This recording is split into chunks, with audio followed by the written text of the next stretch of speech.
Welcome to Actual Scale Modelling. This is part 3 of Airfix, the Havilland Vixen FAW2, scale 148.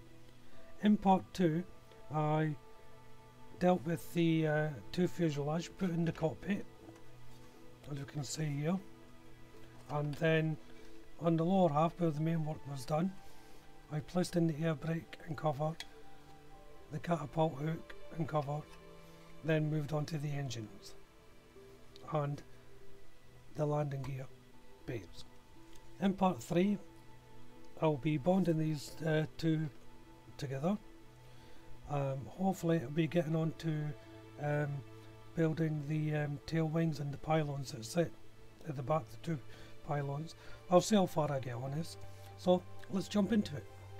To start with, I've got to drill a small pilot hole at the front here. Not sure what it's for, but I'm sure it'll come apparent later on in the build. These are the brackets for the wings, and they are a peculiar shape. There is a recess for them to fit into, as you can see there, but make sure you get them on the right way. Study the instructions carefully. I'm not sure whether it'll make a difference down the line, but just to be safe, really. It's time to join the two halves together now. When you're doing this, I started at the back and worked my way to the front. You will need some heavy clamps for this. The back, it does click in all right, but the front part I found, if I didn't want to hold it for 10 minutes, I needed a clamp on it, a heavy clamp on it. So just bear that in mind. Also, the back had a tendency to creep forward as well, so make sure it's completely clamped down at the rear before you tackle the front. I should say as well, it's important to line up the front properly, because obviously you've got the nose cone to go on there. You want to pay special attention as well to the clear plastic part that's on the side, the one that I masked off earlier. How I dealt with that was I didn't put any cement on the area that's touching the plastic clear part, just around the edges where it's normal plastic to plastic. If I still need a bit of cement there on the clear part, I'll use canopy glue down the line, but for now it's just enough to hold it together. Time to fit the two tail booms now. Now the instructions say fit the rudder before you put these two halves together. I wasn't comfortable in that because I want a bit of movement here, so I was conscious of any glue coming out onto the joint. So I fitted the booms together first. I put a couple of clamps in just to make sure it was holding together as well. Don't necessarily need them. And of course it was the exact same process on the second one. I did scribe these as well, like you see me do on the main fuselage. I didn't think there was any need to show you that again. And now for the main tail here. The rudder I fitted before clamping the two parts together, because I had a look and I couldn't see how I can get free movement with it without the part just falling out. There must be a way, but I just couldn't see how it was done. I mean, the instructions don't tell you to not to cement that part anyway, so maybe it's meant to be like that. I'm not sure, but I would have liked to have had a bit of movement on the rudder here. So back to the boom and the rudder now.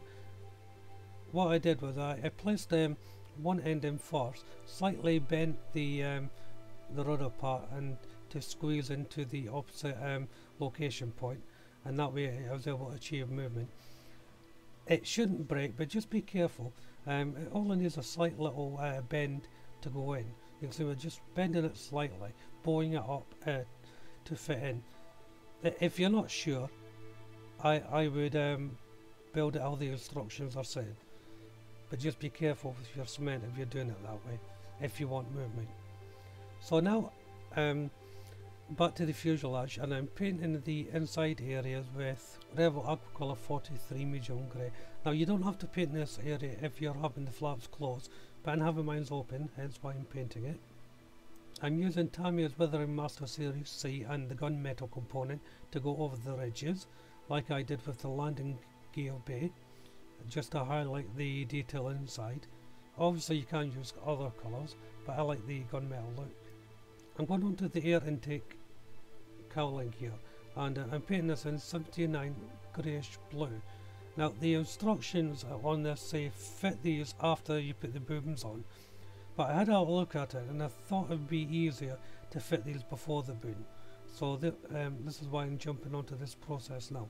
So I'm just painting the inside of the air intakes with the main colour before putting them on, and they just slot on quite easy. Make sure you get them the right way around. I almost put them in the wrong way around. Silly mistake to make, really. Just have a look, you can't go wrong. I think I was just rushing it a bit there. Now it's time to put the booms on. Now you want to dry fit these at least a couple of times, just to make sure you know exactly how they're going to go before you cement them. I spent about 5 minutes just studying the part and how it fits onto the model before I applied the cement, and how I was going to put it on as well, because you don't want any cement going onto the actual bodywork that's not going to have that's going to take away any detail and melt the plastic. But once you figure out how to go on, it just does click in. You can hold it or put in a couple of clamps. In the end, I put a couple of clamps on just because I wanted to move on to the other side. So it's the exact same process as the opposite side.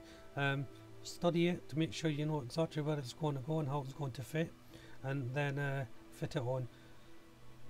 As I said, be careful. There is a couple of location points as a guide for you as well that sit inside the boom.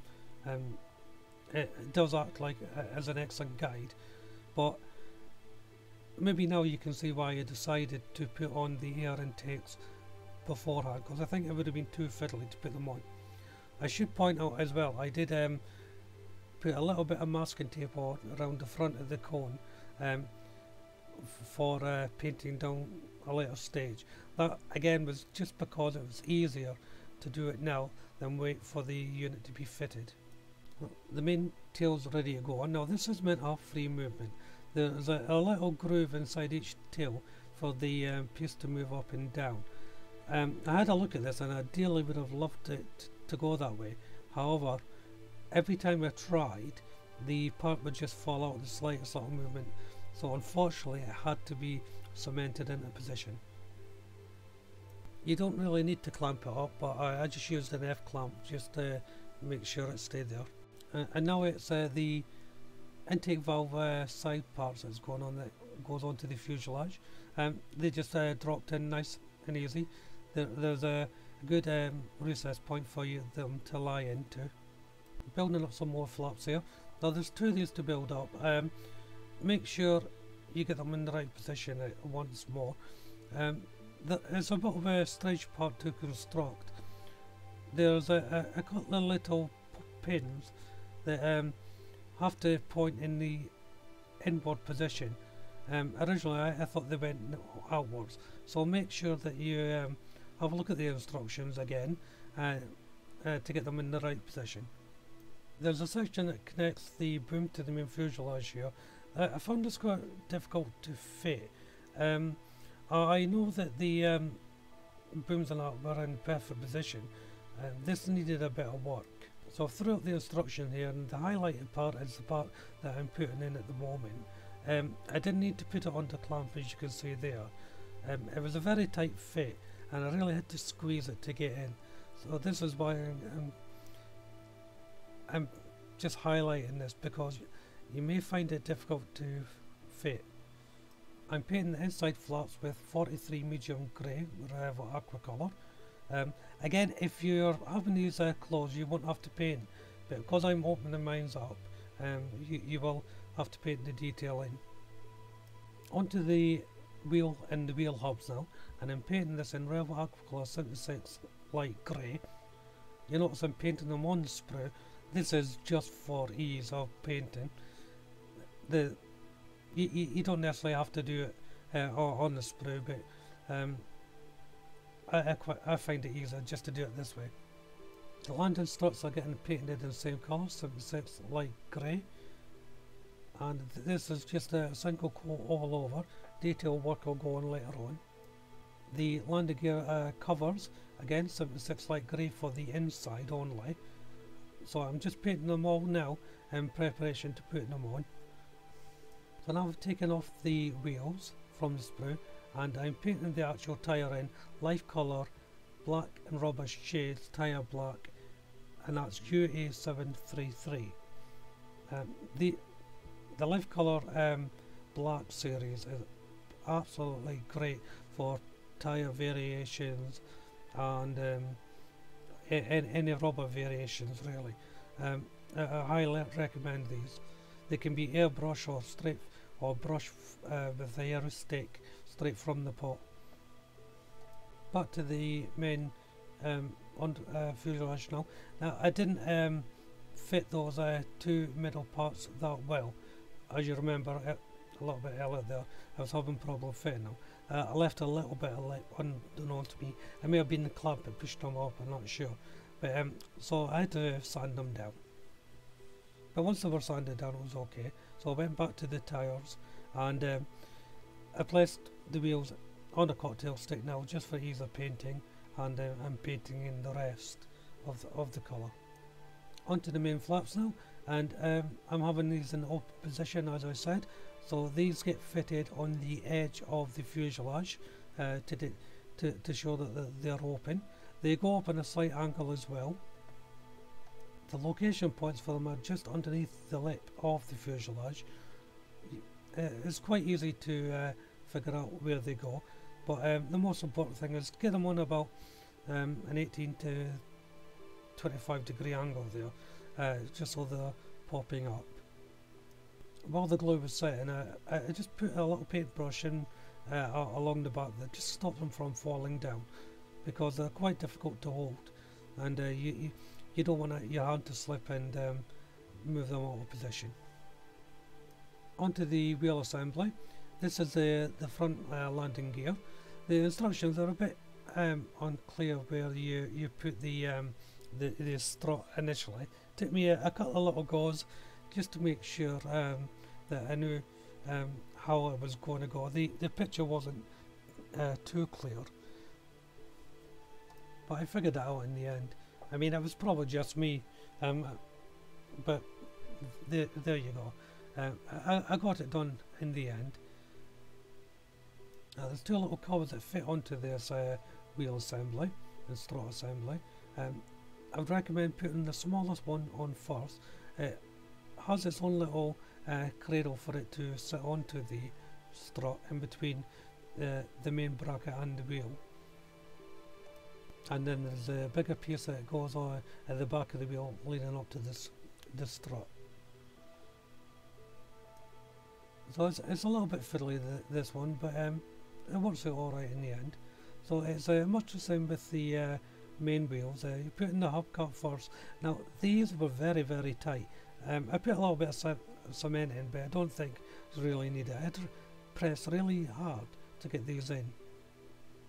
Now to place in the landing gear, the setting process you really have to follow. Put in the cover in first. There's a couple of little location points just underneath the lip of the bay that goes in, and then you put in the main strut. Now the strut location point again is hard against the wall of the landing gear bay there. Make sure you put a little bit of cement on the side of the strut as well, so it butts up against the cover. There's a small lever that has to go in next. There's a tiny little location point on the cover that, and a little recess on the strut that this fits onto. Can't really quite make it out on the camera, but you'll need a good pair of tweezers to get it in a steady hand. You could try fitting it partly before you put on the strut. Whatever works best for you. It's a little bit fiddly, but it was easy enough to get in the end. And now it's the same process for the opposite side. on the opposite side cover, the instructions say on the actual aircraft, when the aircraft's landed, the cover actually closes down when it's on the ground. Then the maintenance team can remove it when they need to. Now I'm having this model on its wheels, but also having it on a stand. So it's going to be a sort of looking like it's coming into land, really. So this is why I'm having mine open. But if you're having it just sitting on a base of some sort, you'll want to have these covers actually in the closed position, which means you'll have to break off, cut off the brackets that hold it on the upright position. And with that done, that brings this part of the build to an end. So I got the booms on and the landing gear on sorted. Stupidly, I forgot to paint in the detail of the landing gear struts before I put them on, so I will try and sort that out on in the next part of the build. In part 4 I'll finish off putting the front landing strut in, and then I'll move on to the wings and see how far I get on with that. If you haven't done so already, why don't you check out the other videos in this build to see how it all started, or indeed the other videos in my channel. Subscribe to the channel, that would be a great help to get any updates on new videos. If you've enjoyed the video, why don't you click on the like button. You can also leave comments if you wish. But for now, thank you all very much for watching. Bye bye.